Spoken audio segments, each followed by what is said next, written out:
welcome to Caffe Lena Poetry. Yay.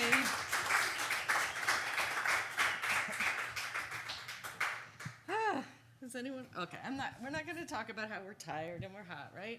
We're here because Rebecca Schumejda is our featured poet. Yay. And so that's going to be amazing. I had a chance to talk with her earlier, which was lovely. She has 3 titles back there. She has a lot of books published, but she brought 3 with her, and there aren't many, so you should really stampede out there on the break to pick up one of her books. And let's see, we're gonna have her read. That part's gonna be streamed, and then we're gonna have the open mic people come up and read, and we'll go over that after Rebecca's reading. I'm gonna start off by telling you that we have been running this poetry open mic for 20 years now at Caffe Lena. And so we're gonna have a big celebration on September 23rd for the 20th anniversary. On the 23rd of September, we're gonna have Martina Spada, Reagan Good, and Roger Wise Smith reading in the evening, and during the day, we're gonna have an open mic reading hosted by Hudson Valley Writers Guild with Mary Panza hosting.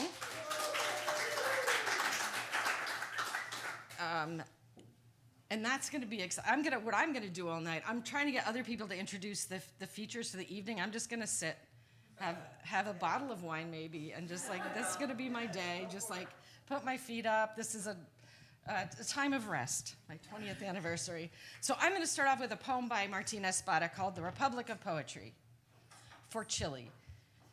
In the Republic of Poetry, a train full of poets rolls south in the rain as plum trees rock and horses kick the air, and village bands parade down the aisle with trumpets, with bowler hats, followed by the president of the Republic, shaking every hand. In the Republic of Poetry, monks print verses about the night on boxes of monastery chocolate. Kitchens and restaurants use odes for recipes from eel to artichoke, and poets eat for free. In the Republic of Poetry, poets read to the baboons at the zoo, and all the primates, poets and baboons alike, scream for joy. In the Republic of Poetry, poets rent a helicopter to bombard the National Palace with poems on bookmarks, and everyone in the courtyard rushes to grab a poem fluttering from the sky, blinded by weeping. In the Republic of Poetry, the guard at the airport will not allow you to leave the country until you declaim a poem for her, and she says, "Ah, beautiful."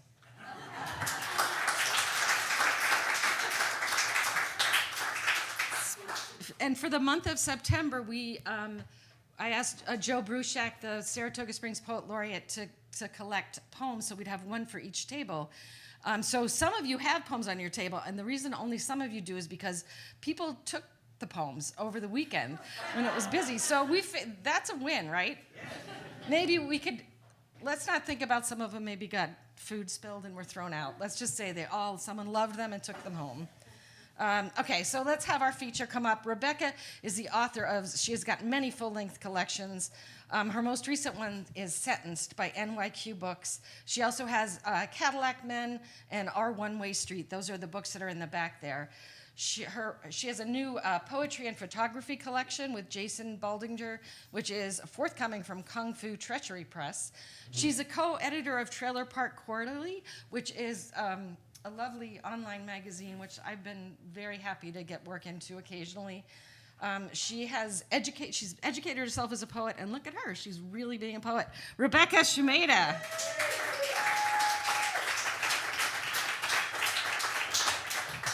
Thank you so much. I decided that I was going to read some poems about the seasons. Don't worry, I'm not going to read all of that. You're looking up here like, oh my God, there's so many books. I'm not going to do that.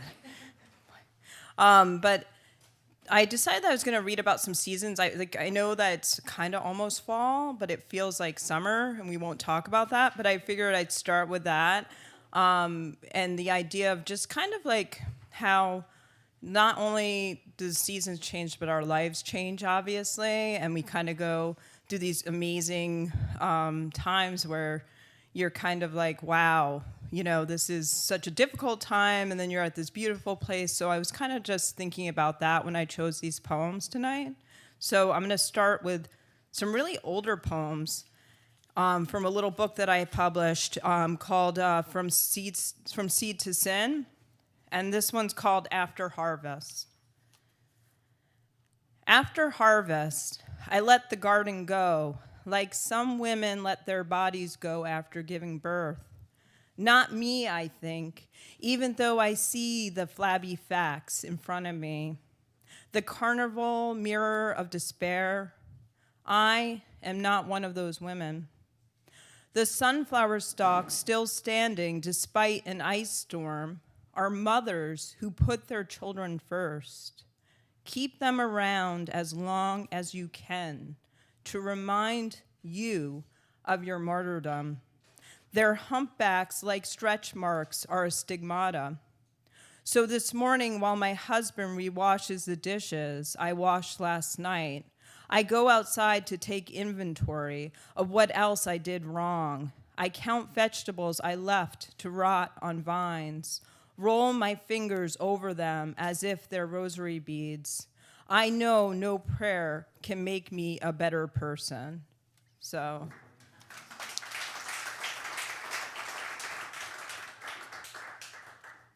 and I'm going to read one more piece from this because I love the fall. I think it's like, even though it feels like it's, never going to get here, and then you want it to end and you want the next season to come.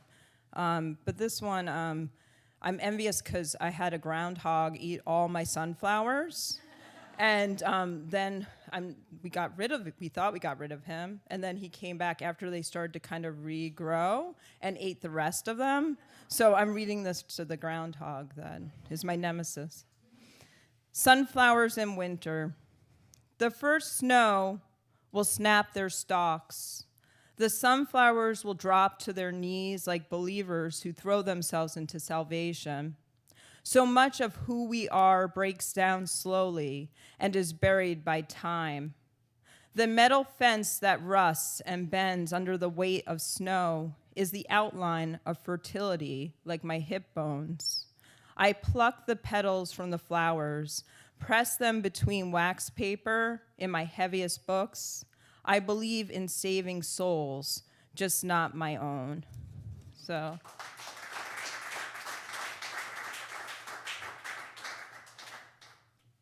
So I have two kids. I have an 8-year-old, and she like cries when she brushes her hair, and like I brush her hair, she like throws fits, and it's been a nightmare. So I let her grow dreads. I just kind of gave up, and now she has dreadlocks. So I was looking for a poem to read, and I wrote this poem about my older daughter years ago. So I was like, I need to read this because it kind of was like, wow. So it's called Brushing Her Hair. The roses you transplanted are finally flowering. You cut one and bring it to me. This day is full of surprises, like how our daughter brought me her hairbrush and said, "Here," then turned around. A few days ago, the roses were a disappointment, and I could only untangle knots in her hair by force. But this morning, without resistance, I run my fingers through the silky strands of her fragrant hair and admire how the ends flip up as if in search of sunlight.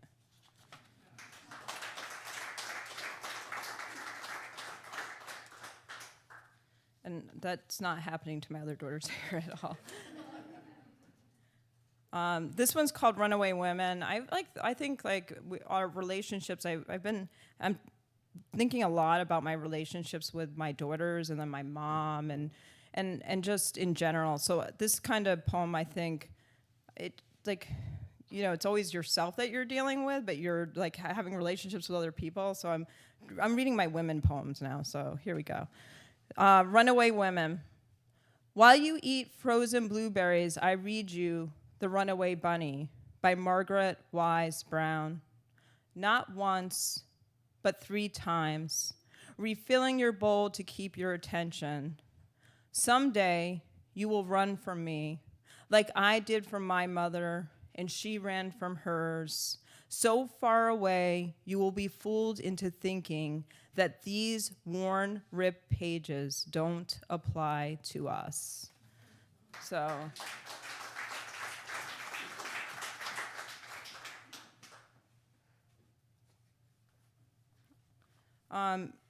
This poem is called Workman's Prayer, and it's from my father. It's in a whole collection called Falling Forward, and I was kind of just wanted to revisit it. I haven't read it in a while. I used to read it all the time, but I was like, oh, I love this piece. Workman's Prayer. Because I was the loud child, my parents sent me to church with the neighbors. As atheists, they believed in redemption through hard work. To them, blisters held more merit than Psalms, Mary's Immaculate Conception, and urban legend. The day I refused church, I did not tell my parents that it was because I was placed amongst the altos to drown out my voice, because God wants to hear all his little angels. Instead, with dirt as our pew, I searched for ripe blueberries and salvation alongside my father. That afternoon, I understood my father's vision of God when the sun's haloed head bowed down behind storm clouds, and the distance between lightning and thunder, father and daughter folded like two hands in prayer.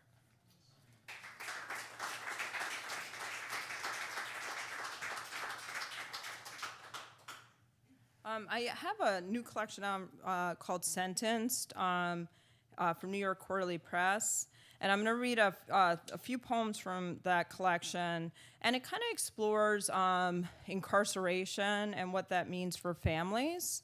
And so I'll just let the poem speak, and I'll stop rambling about it. But this one's called Then He Begged Me to Go Back with Him to Rescue the Others. The essence of a crime never makes the news, isn't written about in autopsy reports or entered into evidence. The true crime spreads like ripples after a rock skips across still water, the lake by the house where he killed her. Think about the mothers, the one who carried the murdered and the one who carried the murderer. Imagine cradling the weight of their losses. Then there is the question of forgiveness. A dozen paper rafts left on the surface in hopes one may make it to the other side. The rock thrown is forgotten long before the water settles, like prisoners descending into the murky depths of the system. Every inmate is someone's ocean. Child, sibling, cousin, parent, so is every victim. A rock is an overused metaphor for someone who is strong. I am not a rock. I am the you in true crime. If you were brazen enough to ask how my brother could have committed such a heinous act, I would discuss mental illness, even though I really, really want to understand. Instead, I will tell you that when he was 8 and I was 15, I spent $22 of my babysitting money to win him a goldfish at the Fireman's Carnival. And then, on our way home, with tears in his eyes, he knelt beside a small pond, opened up the plastic bag, and set the prisoner free.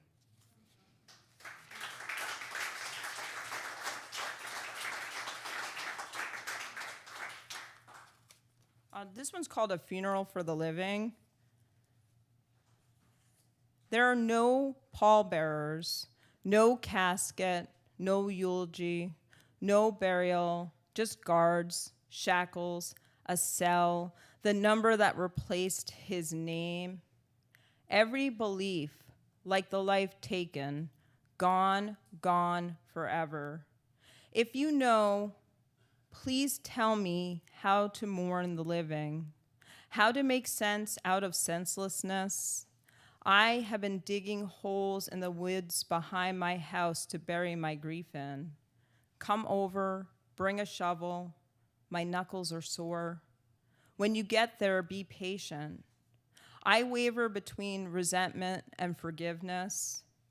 When I revisit my childhood, I remember climbing trees, how my brother told me not to look down.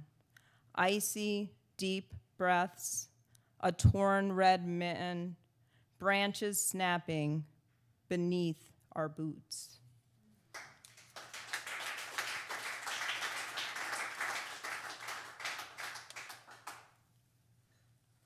This one's called The Third Fall of His Incarceration.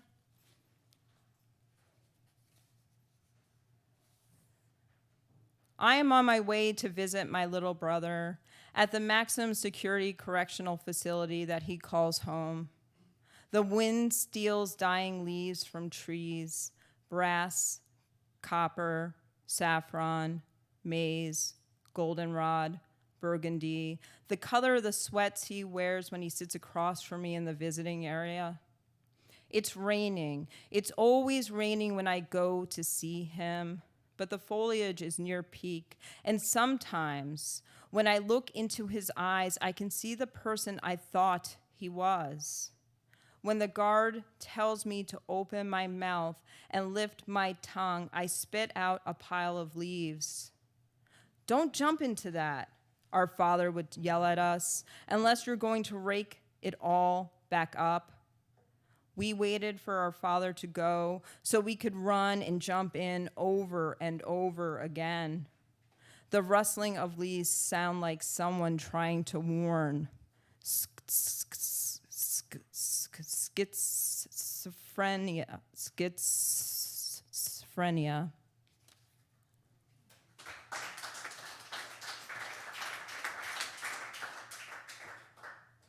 So I'm going to end on a happier note.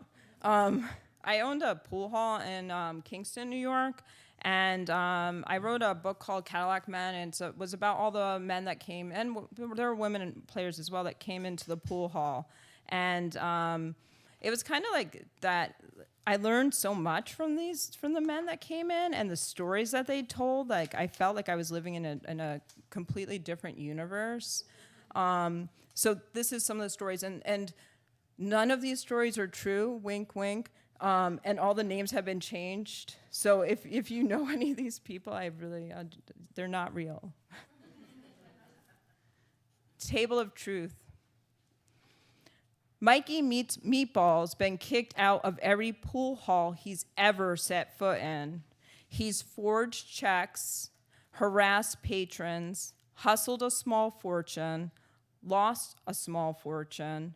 Once, he repeatedly rammed his car into a guy's truck over a botched bet. He's been locked up and drugged up. He blames it all on Agent Orange. In Vietnam, he was an officer. In Jersey, he owned a billiard hall. In Brooklyn, he owned an Italian delicatessen. They called him Papa Meatball. In Texas, he played a man for his Cadillac and won, but totaled it on his way back east. On Haight-Ashbury, he sold a hookah to a hippie for 10 grand, claiming it was Jerry Garcia's. In Connecticut, he siphoned gas from some fish's car before winning his wedding band on the table. He's a regular in the police blotter, most recently for whipping his dick out at a bagel shop owner for skimping him on cream cheese. Once he convinced some kid he shot like shit because he was using a left-handed pool cue. Last week, he told me he saw my husband pick up a prostitute on Broadway, just to see my jaw drop. Instead, I responded, well, at least he's getting some.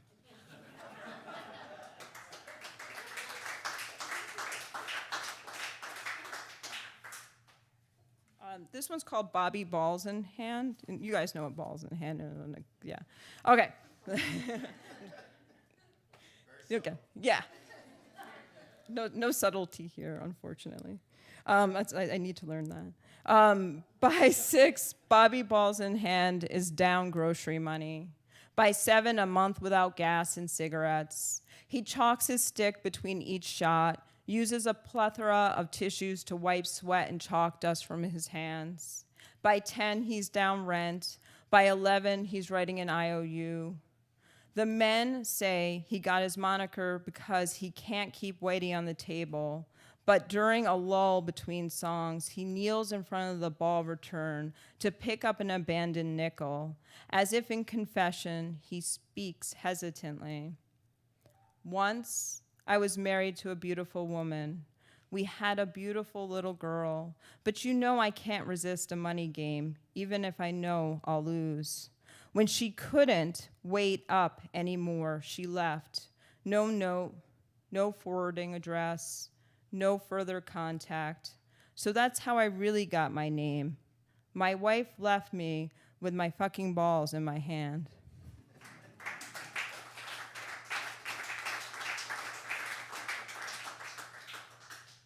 So I figured I'd end the seasons with winter, because it's coming, whether we wanted to or not.